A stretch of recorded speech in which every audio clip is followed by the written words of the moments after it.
Kisah ini berawal dari sebuah pondok pesantren di daerah Purwodadi, Jawa Tengah. Nah, di pondok pesantren tersebut tinggallah seorang kiai yang memiliki seorang putri beserta para santri yang sedang menimba ilmu agama. Salah satu santri yang mengabdi di pondok pesantren tersebut adalah seorang pemuda yang sangat bodoh. Nah, itu bertahun-tahun belajar ilmu agama di pondok. Itu tidak ada satupun ilmu yang ia dapat karena kebodohannya itu. Dan hanya sepenggal ayat dari surat Al-Lahab yang berbunyi. Sing bunyinya itu tabat yada. Itulah yang santri tersebut itu bisa. Maka dari itu santri tersebut akhirnya disebut si tabat, karena pada waktu itu santri tersebut itu cuma bisa ya si tabat yada, akhirnya sampai sebutannya tabat. Tapi walaupun bodoh, si tabat ini ya, seorang santri yang bodoh ini atau dikatakan tabat ini adalah seorang santri yang sangat patuh kepada sang guru. Apapun perintah sang guru, pastinya itu akan dilaksanakan tanpa berpikir panjang. Pokoknya langsung, ibaratnya mau disuruh apapun langsung. Nah, pada suatu ketika seorang santri, pada suatu ketika seorang putri kiai tersebut itu sakit yang aneh, bertahun-tahun berobat kesana kemari ke orang-orang pintar, tabib dan dokter, itu tidak kunjung sembuh juga.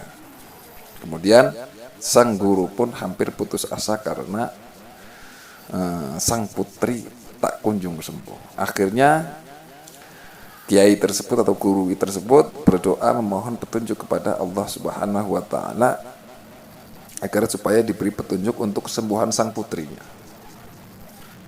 Saat kiai sedang tidur, sang kiai guru tersebut itu bermimpi. Ada sebuah suara yang mengatakan jika sang putri ingin sembuh, maka yang tahu obatnya adalah Nabiullah Khidir alaihi salam. Nah, setelah terbangun, sang guru merasa bingung terhadap mimpinya semalam. Dan beliau berpikir bagaimana cara mencari Nabiullah Khidir dan siapa yang akan mencarinya. Nah, setelah berpikir lama, akhirnya sang guru tersebut mendapatkan seseorang yang akan mencari Nabi.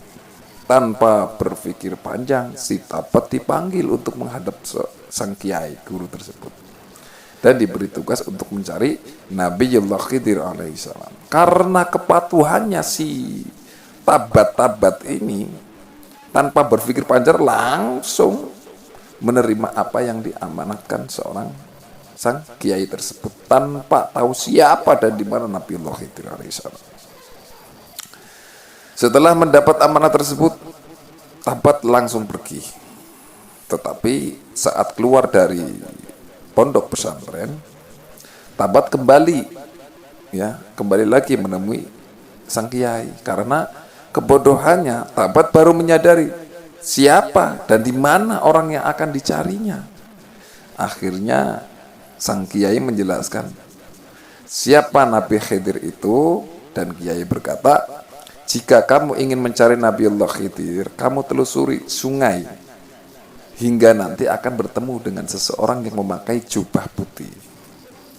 Nah, setelah bertemu dengan Nabi, kamu tanyakan apa obatnya agar putri seorang kiai, putri guruku ini dapat sembuh dari penyakit aneh ini.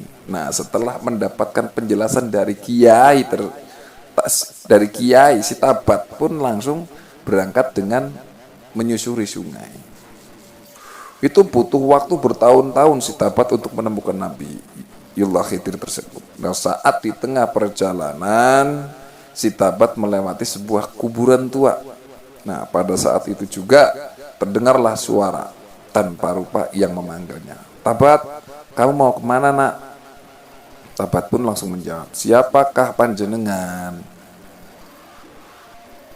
Aku mau mencari Nabiullah Khidir. Nah, suara itu menjawab, aku orang yang berada di dalam kuburan ini. Kebetulan sekali nak, bolehkah aku meminta tolong kepadamu?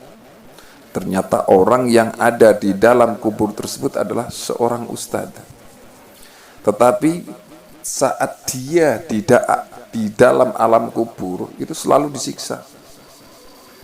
Dan ingin meminta tolong kepada si Tabat. Jika si Tabat bertemu Nabiullah Khidir akan ditanyakan mengapa kok bisa dia disiksa. Kemudian si Tabat pun langsung setuju dengan permintaan seorang yang ada di alam kubur tersebut. Tabat pun melanjutkan perjalanan menyusuri sungai. Di tengah perjalanan dia bertemu dengan pohon mangga yang besar. Nah, pohon mangga itu pun juga berbicara pada si Tabat dan meminta tolong agar ditanyakan kepada Nabiullah Khidir, mengapa kok buah manggaku tidak pernah diambil dan dimakan orang? Kemudian Tabat pun juga menyetujui permintaan pohon mangga tersebut. Nah, kemudian Tabat pun melanjutkan pencariannya lagi. Di tengah perjalanan lagi, si Tabat menjumpai sebuah sumur tua. Dan anehnya sumur tua itu pun juga berbicara kepada si Tabat dan meminta tolong. Jika bertemu Nabiullah Khidir untuk ditanyakan, ini ngopo kok air di dalam sumurku ini tidak pernah diminum orang? Lajeng Tabat pun juga menyetujui permintaan sumur tua itu dan menjawab ya. Nah, sakwise bertahun-tahun menyusuri sungai, akhirnya ini usaha Tabat membuahkan hasil. Nah, si Tabat ini menjumpai seorang priai yang memakai jubah putih bersih. Lajeng Tabat niku langsung menghampiri lan matur, apakah panjenengan iku Nabiullah Khidir? Ternyata orang berjubah putih itu adalah Nabiullah Khidir. Banjur Tabat pun langsung menangis dan bersujud karena bersyukur kepada Allah Subhanahu wa taala karena usahanya diridhoi oleh Allah. Lajeng Tabat menika langsung nyampaiki amanah saking kiai ini pun bahwa kiai niku atau gurune itu meminta petunjuk untuk putrinya. Nabiullah Khidir pun menjawab dan memberi petunjuk, jika sang putri ingin sembuh maka harus dinikahkan. Karena bodohnya Tabat langsung menerima jawaban tanpa bertanya dengan siapa putri harus menikah. Setelah itu Tabat menyampaikan pesan permasalahan dari orang yang ada di dalam kubur, pohon mangga dan sumur tua. Dan Nabiullah Khidir menjawab, sebenarnya orang di dalam kubur itu adalah seorang ulama. Karena beliau itu memiliki ilmu tetapi tidak pernah ditularkan kepada orang lain, maka di dalam kubur tidak tenang arwahnya.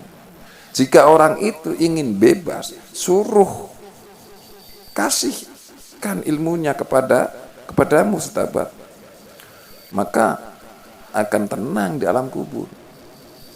Terus mengapa pohon mangga buahnya tidak pernah diambil oleh orang padahal buahnya besar-besar? Nah, hal itu dikarenakan di dalam pohon mangga itu terdapat pusaka yang ampuh. Jika ingin buahnya diambil, dimakan orang, maka ambillah pusaka itu. Dan yang terakhir, mengapa sumur itu airnya tidak pernah diambil orang?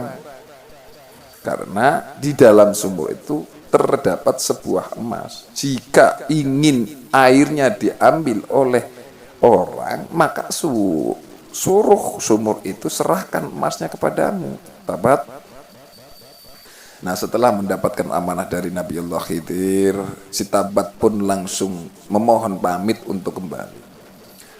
Banjur setiba di sumur tua Ta'bat menyampaikan apa yang diamanatkan ke Nabi Allah Khidir kepada si pohon tersebut, kepada si sumur tersebut, apa yang diamanatkan Nabi. Akhirnya diberikanlah Ta'bat sebuah emas yang ada di dalam sumur itu. Nah, setelah menemui mangga, diberikanlah sebuah pusaka ampuh pohon itu dan pohon mangga itu. Nah, setelah sampai di kuburan, diberikanlah Tabat ilmu dari ulama. Akhirnya si Tabat menjadi orang yang pandai, kaya dan sakti. Nah, setelah bertahun-tahun berguna, akhirnya tibalah si Tabat itu di pondok. Semua orang tidak ada yang mengenali karena Tabat terlihat bagaikan seorang yang pandai berpendidikan, sopan dan santun. Berbeda dengan Tabat beberapa tahun yang lalu. Bahkan seorang kiai pun juga tidak mengenali karena perubahan si Tabat. Akhirnya setelah Tabat menceritakan apa yang terjadi, akhirnya kiai pun terharu akan diri si Tabat tersebut yang sekarang. Nah, kiai dan para teman santri itu tidak menyangka setelah kembali Tabat menjadi seorang yang pandai, kaya dan sakti. Tabat juga menyampaikan untuk kesembuhan putri seorang kiai, yaitu agar sang putri dinikahkan. Tetapi kiai bertanya dengan penuh rasa ragu, kepada siapa harus kunikahkan Tabat? Tabat pun juga tidak tahu kepada siapa harus dinikahkan. Karena si Tabat yang berjasa dan dapat menemukan Nabiullah Khidir, akhirnya si Tabat inilah dinikahkan dengan putrinya kiai. Akhirnya sang putri pun sembuh dan menjadi istri Tabat serta hidup bahagia. Begitulah, karena kepatuhan terhadap seorang guru dan orang tua akan mendatangkan sebuah keberkahan. Itulah sepenggal cerita yang mudah-mudahan ini menjadi bahan atau renungan buat kita semua, ya, bahwa seorang santri itu minimal harus takdim terhadap gurunya, manut patuh apa sing dadi dawuhipun guru. Insya Allah disitulah keberkahan dan kemuliaan akan didapat oleh seorang santrinya. Amin Allahumma amin.